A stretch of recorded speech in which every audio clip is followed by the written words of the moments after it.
Hello everyone, नमस्ते, राम राम और स्वागत है आप सभी का हमारे नए व्लॉग में। हाँ, ये नया व्लॉग ये है क्योंकि एंडिंग शायद से 2 व्लॉग से मैं ना यहीं पे एंडिंग कर रहा हूँ, यहीं से स्टार्टिंग कर रहा हूँ व्लॉग की। हाँ।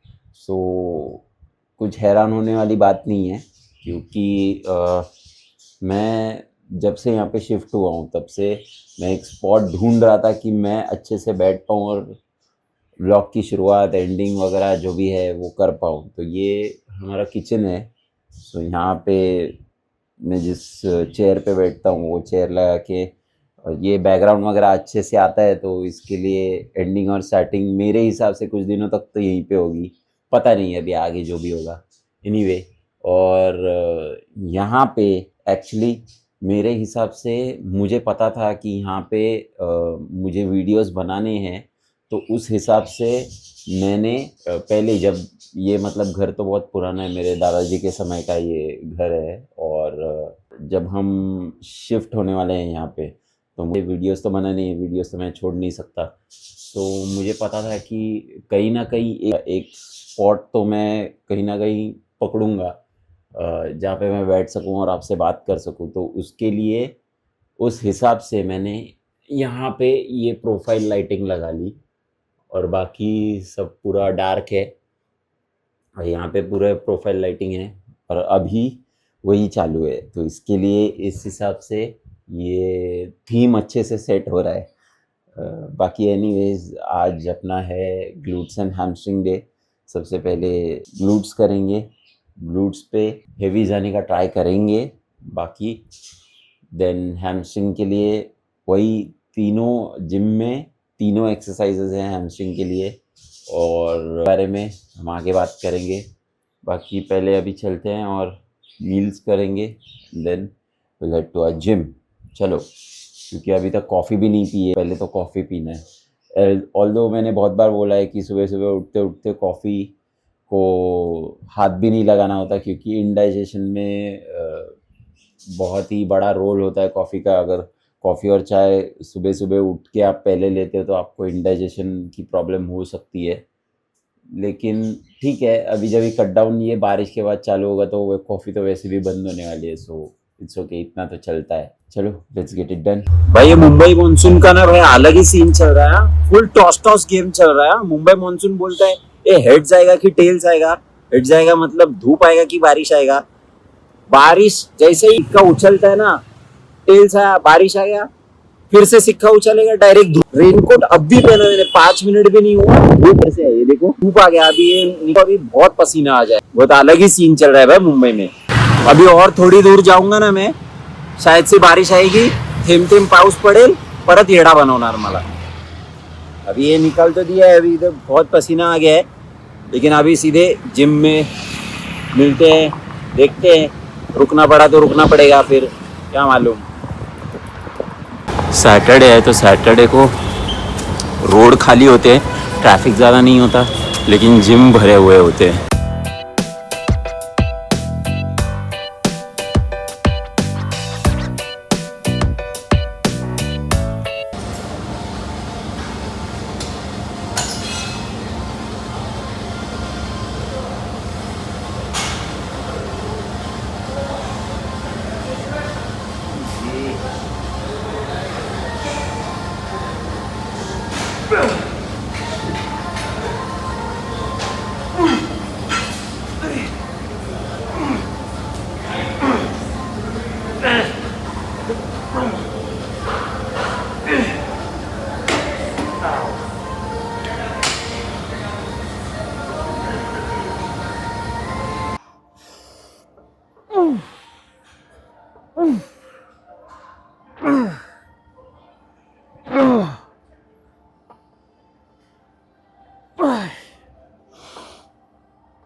काय झालं, वेट ड्रॉप करना पड़ेगा.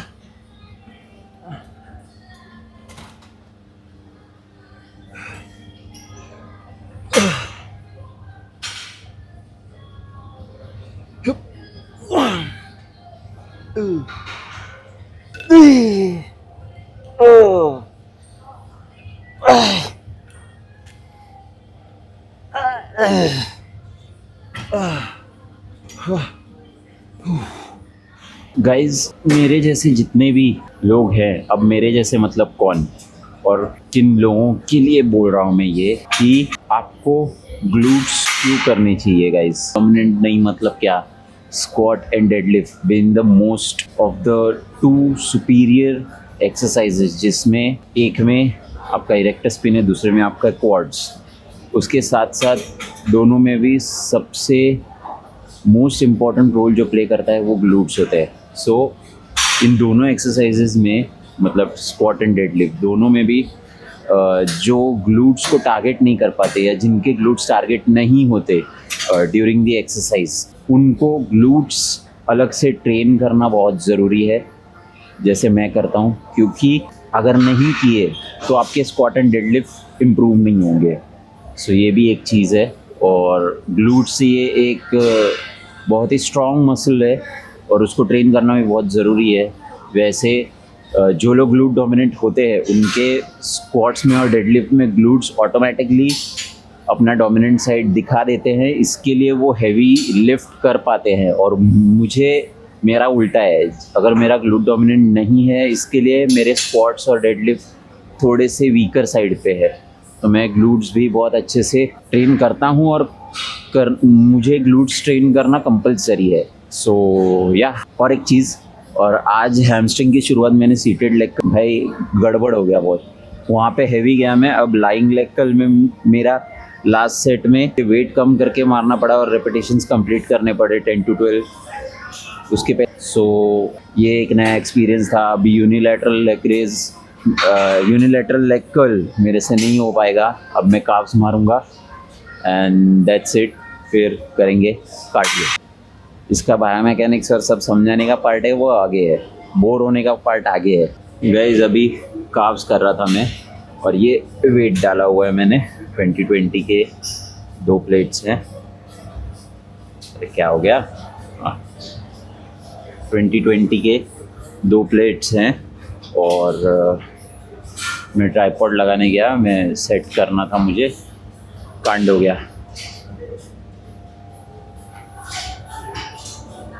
ये बघा, ये देखो, ये गया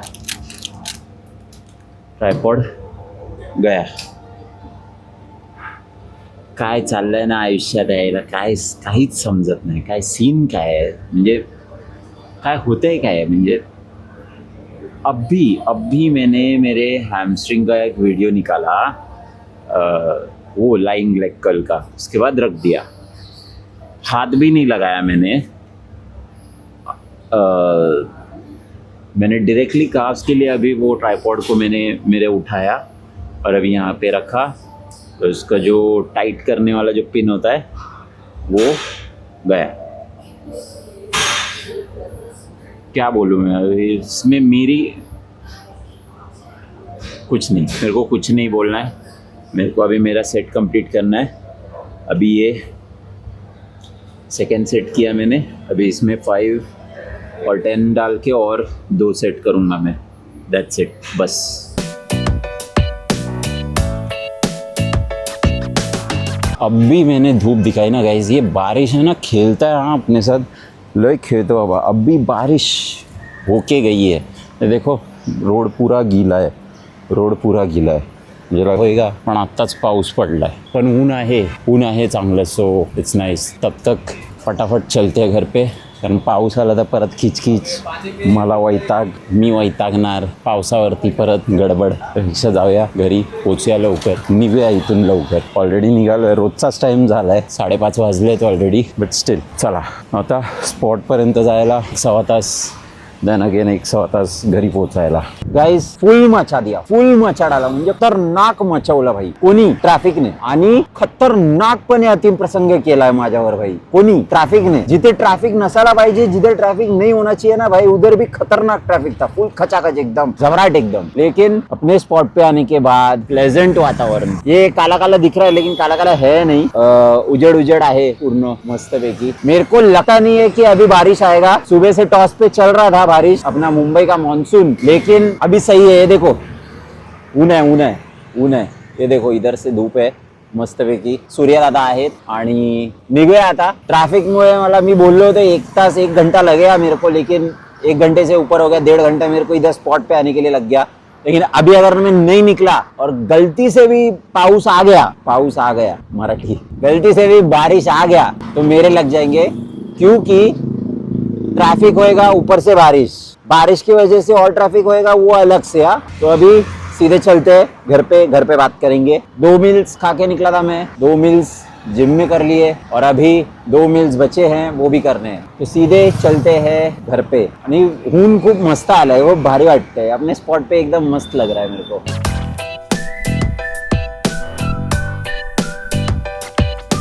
गाइज हैमस्ट्रिंग की अगर प्योरली बात करूं तो हैमस्ट्रिंग बाइसेप्स है लेग्स का और क्वाड्राइसेप्स ट्राइसेप्स हैं लेग्स के. Okay, now bicep and tricep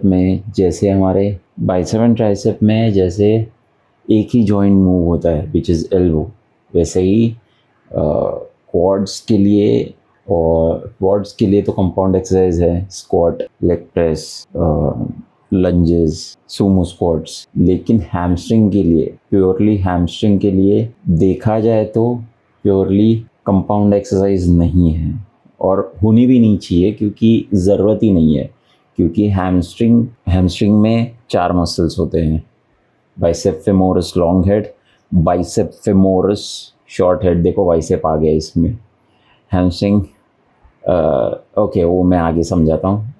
bicep femoris short head, bicep femoris long head, semi tendinosus, semi membranosus. ये हो गए हमारे 4 muscles of hamstring. So leg को, मतलब half of the leg, knee के नीचे का पार्ट, जब आप ऊपर लेके आते हो, लाइक वो मूव करते हो और पीछे की तरफ ले आते हो, मतलब नी को फ्लेक्स करते हो, नी को फ्लेक्शन करते हो, तो आपके चारों भी मसल स्ट्रेन होते हैं. And when you add load to it, you tend to grow your muscles if right nutrition provided by you for your body. और quadriceps में squats and deadlifts are the opposite. Squats and deadlift are the opposite exercises when it comes to joints. Okay, so hamstring के हिसाब से अगर, अच्छा ये सब bore मैं कर रहा हूँ ताकि आपको पता चले और आप कुछ सीखो उससे, मैं कुछ वैल्यू ऐड कर पाऊँ आपके लाइफ में. अगर आप मेरी तरह एक जिम गोअर हो या एक सीरियस जिम गोअर हो जिसके गोल्स है मेरी तरह, जो बॉडी को लेके काफ़ी सीरियस है, तो अगर आप बॉडी के बायोमैकेनिक्स अगर सीख लोगे कि बॉडी और मसल्स काम कैसे करते हैं, तो ईजी तो नहीं कहूँगा, ईजी कुछ भी नहीं होता, वो तो आप पे डिपेंड करता है ईजी बनाना है या डिफ़िकल्ट करना है. लेकिन आपको समझ आया है और क्या नहीं करना है. क्योंकि क्या होता है ना, कभी कभी ऐसा हो जाता है कि हम प्लानिंग नहीं करते. हर एक सेशन के पहले आपकी प्लानिंग बहुत ज़्यादा ज़रूरी है कि आपको ये 3 एक्सरसाइजेस करने हैं, यही पार्ट ट्रेन करना है और ये 3 एक्सरसाइजेस करने हैं, कुछ भी हो जाए. तो मेरा भी ऐसे ही होता है. मेरा, अब आप शायद से जो भी देख रहा है मुझे, वो उन्होंने नोटिस किया होगा कि अभी 4, 5, 6 व्लॉग्स होंगे, उसमें मैंने काफ़ी बार बोला है कि दो को फिर लो, लफड़ा थाला, ये हो गया, वो हो गया. क्योंकि अब वो तो मैं डॉक्यूमेंट कर रहा हूँ, इसके लिए आपको बता रहा हूँ. लेकिन ये मेरा कि अगर मुझे जो मैंने डिसाइड किया हुआ एक्सरसाइज अगर मुझे नहीं करने मिला बिकॉज ऑफ दूसरों के वजह से, तो मेरा दिमाग ख़राब होता है. क्योंकि मुझे तो सीरियसली करना है, लेकिन सामने अगर कोई टाइम पास कर रहा है, कोई दिख जाए मुझे कि बैठ के बातें कर रहे हैं, और जिम एक ऐसी जगह बना दी है जहाँ पे आप टाइम पास कर सको, फ्लेक्स कर सको, या लग्जरियस आइटम मान के अगर आप चलो तो दूसरों को प्रॉब्लम हो जाती है। तो वो मेरे जैसे लोगों को बहुत ज़्यादा प्रॉब्लम हो जाती है फिर, क्योंकि अभी के टाइम पे जिम नेसेसिटी के बजाय एक लग्जरी आइटम हो गया है। सो एनीवे, सो मैंने भी आज डिसाइड किया था कि पहले मैं सीटेड लेग कर्ल करूँगा फॉर अ चेंज, क्योंकि मैं लाइंग लेग कर रहा हूँ। पहले ग्लूट्स कर लेता हूँ, ग्लूट्स की मशीन, ग्लूट्स पे भी बोलूँगा मैं और ग्लूट्स पे भी सब समझाऊँगा मैं। पहले मैं ग्लूट्स कर लेता हूँ, वो कर लिया मैंने। उसके बाद मैं हैमस्ट्रिंग के लिए मोस्टली लाइंग लेग कर्ल से शुरू करता हूँ, फिर सीटेड लेग कर्ल और फिर यूनिलैटरल लेग कर्ल। सो आज मैंने डिसाइड किया कि पहले सीटेड करके देखता हूँ। तो सीटेड लेग कर्ल के 4 सेट्स में ही मेरी बैंड बज गई, इतना मैं फटीग हो गया, मसल्स इतने टायर्ड हो गए और पूरे सोर हो गए। पहले ही 2 सेट्स में काम तमाम हो गया, लेकिन 2 सेट्स मैंने पूरे फेलियर तक लेके गया। मैं last set was my 12th rape failure, और उसके बाद it was like lying leg curl में मुझे बहुत प्रॉब्लम हुआ। मैंने सिर्फ 3 ही सेट किए और तीसरा सेट शायद से मैंने कम करके किया। हाँ, वही शूट किया है मैंने। वेट कम करके मैंने बाकी के 6 रेप्स निकाले और या बस उतना ही किया। और फिर काफ्स किया मैंने, एंड हुआ क्या ना, ट्राइपॉड टूट गया। अच्छा, वो भी ठीक है चलो, लेकिन अब ग्लूट्स की अगर बात करूँ, हाँ, तो मैं ग्लूट के बारे में बोल रहा था कि ग्लूट्स मसल सबसे स्ट्रॉन्ग मसल्स होते हैं, one of the strongest muscles. और मेरी हाइट अब लंबी है, लेकिन ये सिर्फ लंबे हाइट वालों को प्रॉब्लम नहीं होता उससे।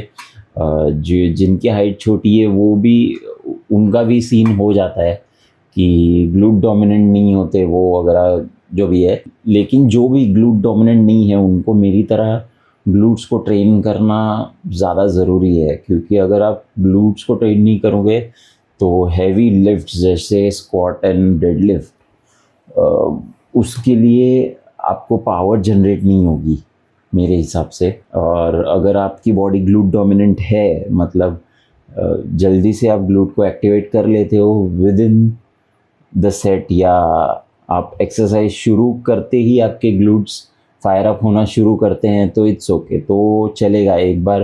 तो आप जो भी ग्लूट्स को टारगेट कर पाते हैं, उन लोग के लिए टारगेट कर नहीं पाते, मतलब उनकी बॉडी टारगेट कर लेती है ग्लूट्स को, तो उन लोग के लिए कोई परेशानी नहीं होती। और मैंने देखा है कि परेशानी भी नहीं होती, ग्लूट्स भी अच्छे से डेवलप्ड हुए रहते हैं, और वो इतना स्ट्रेस भी नहीं लेते कि ग्लूट्स को ट्रेन करना है या ये करना है या वो करना है ग्लूट्स के लिए, ग्लूट्स पार्ट। बट ग्लूट्स के बारे में अगर बोलूँ मैं, तो ग्लूट्स में 3 मसल्स होते हैं, gluteus Maximus, gluteus medius, gluteus minimus, और बस यही है। Gluteus Maximus is the main big chunk of a glutes, और मीडियस एंड मिनिमस आपके स्टेबलाइजर मसल्स होते हैं जो बॉडी के साइड में होते हैं ग्लूट्स एरिया पे। Okay, so which helps by the way in abduction and adduction of your leg, medius and minimus। बस इतना ही जान लो तो भी ठीक है, उतना ही। और जितने आपके ग्लूट स्ट्रॉन्ग हो गए उतने आप स्क्वाट इम्प्रूव, जितने आपके ग्लूट स्ट्रॉन्ग होंगे उतना आप डेडलिफ्ट में इम्प्रूव कर पाओगे। सो डेडलिफ्ट और स्क्वाट अगर जिसको इम्प्रूव करना है उसको ग्लूट्स तो फायर अप करने ही पड़ेंगे, अलग से ट्रेन करने ही पड़ेंगे अगर डोमिनेंट नहीं है तो, जैसे मैं। एनीवे, अब आज का दिन इतना ही था ग्लूट्स एंड हैमस्ट्रिंग के बारे में। काव्स की बात करूँ तो काव्स में 2 मसल्स होते हैं, गैस्ट्रोनोमियस एंड सोलियस। सोलियस मसल होता है, वो दिखता नहीं है, वो अंदर होता है, it's kind of a deep muscle. Gastrocnemius is the big chunk, मतलब जो काव दिखता है वो गैस्ट्रोनोमियस है। और सोलियस और गैस्ट्रोनोमियस दोनों स्टैंडिंग और सीटेड दोनों में ट्रेन होते हैं, लेकिन it's like pectoral major and pectoral minor. Gastrocnemius and soleus, अगर बोलूँ कि स्टैंडिंग में गैस्ट्रोनोमियस 100% ट्रेन होता है और सोलियस 20% ट्रेन होता है, या यूँ कह लो कि हाँ 20% ट्रेन होता है। सो सीटेड में गैस्ट्रोनोमियस 100% ट्रेन होता है और सोलियस 20% से ज़्यादा ट्रेन होता है, ये आप मान के चलो। ये ऐसे ही होता है। ऐसे ही अगर आपको पता चले मसल्स कैसे काम करते हैं या कैसे ट्रेन होते हैं तो वो आपके लिए ही अच्छा है, मेरे लिए भी अच्छा है। और ये तो बारिश जाएगी तभी मेरा ट्रांसफॉर्मेशन शुरू होगा, अभी तो मैं नहीं करने वाला। अभी तो मेंटेनेंस, स्ट्रेंथ बिल्डिंग, कार्ब्स थोड़े से अप हैं, फैट भी थोड़ा सा बढ़ा हुआ है, but still I am okay with it, I am fine with it. कोई प्रॉब्लम नहीं है। एज लॉन्ग एज मेरी स्ट्रेंथ बढ़ रही है आई एम हैप्पी, क्योंकि अभी के लिए वही गोल है। तो आप एक गोल सेट करो और उसके हिसाब से अगर आप इम्प्रूव कर रहे हो, प्रोग्रेस कर रहे हो, then you are doing good, you are progressing. और उसमें कोई बुरी मानने वाली बात नहीं है कि आपको आपके एब्स चले गए, एब्स फेड आउट हो गए या बॉडी फेड आउट हो गई, फाइबर्स नहीं दिख रहे, एनीथिंग। क्योंकि अगर आप रियलिस्टिक रहोगे, स्मार्ट रहोगे, तो एब्स को पूरे 12 महीने मेंटेन करना, हाँ आपका काम है, आपके एब्स से कमाने हैं और पैसे मिल रहे हैं, then you must do it. But अगर बॉडी के हिसाब से अगर बोलूँ, आपको हेल्दी भी रहना है तो एब्स के पीछे ना भागते हुए पूरे बॉडी के पीछे भागो, that will be more beneficial to you. और एक एक बार 2 बार गेनिंग का स्ट्रेंथ भी बढ़ा लिया करो। जैसे अगर मुझे अभी कोई बोलेगा कि स्क्वाट्स में अगर तू कितना मारता है, तो मैं उसे 100 किलो भी नहीं बोल पाऊँगा, क्योंकि मेरा लास्ट टू लास्ट लिफ्ट होता है 80 केजीज टोटल। मैं 80 केजीज ही उठा पाता हूँ, इतना मुझे पता है अभी के लिए, लेकिन वो मैं खुद उठाता हूँ। और एक नॉर्मल इंसान, नॉर्मल लड़का जो होगा, उसके लिए भी 80 KGs will be a warm up. लेकिन मैं मेरे बॉडी के हिसाब से खुश हूँ। मुझे पता है कि मैं 80 से 90 भी जाऊँगा, 90 से 100 भी जाऊँगा, 100, 120, 200 तक मैं लेके जाऊँगा, मुझे पता है। That's my goal, that's my vision, that's my mission. I can see that I am squatting 5 plates down and up, down and up, down and up. So ऐसे ही हिसाब से आप रियलिस्टिक स्मार्ट गोल्स रखो कि अभी मैं 80 केजी उठा पा रहा हूँ, तो मेरा अगला टारगेट है 90 केजीज। और उसके लिए एब्स की ज़रूरत है नहीं है, बॉडी श्रेडेड है नहीं है, मसल्स बढ़ाने के बारे में सोचो, ना कि आपको अगर शेप में आना है तो आप 3 महीने 4 महीने कट डाउन करके आ सकते हो शेप में, लेकिन वो मेंटेन करना एक तो भारी भी पड़ जाएगा पैसे के हिसाब से भी, और मतलब ये मैं रियलिस्टिक की बात कर रहा हूँ, और वो हेल्दी भी नहीं है। सो आपकी मर्ज़ी, मेरा क्या है, मेरा तो अभी हो गया आज का दिन यहीं पे ख़त्म। 6th मील अभी करूँगा मैं आके, एज यूजुअल सो गया था मैं, और बस ख़त्म करते हैं यहीं पे आज का दिन। Will meet in the next one. Till then, see you, take care, bye bye, peace. Signing off.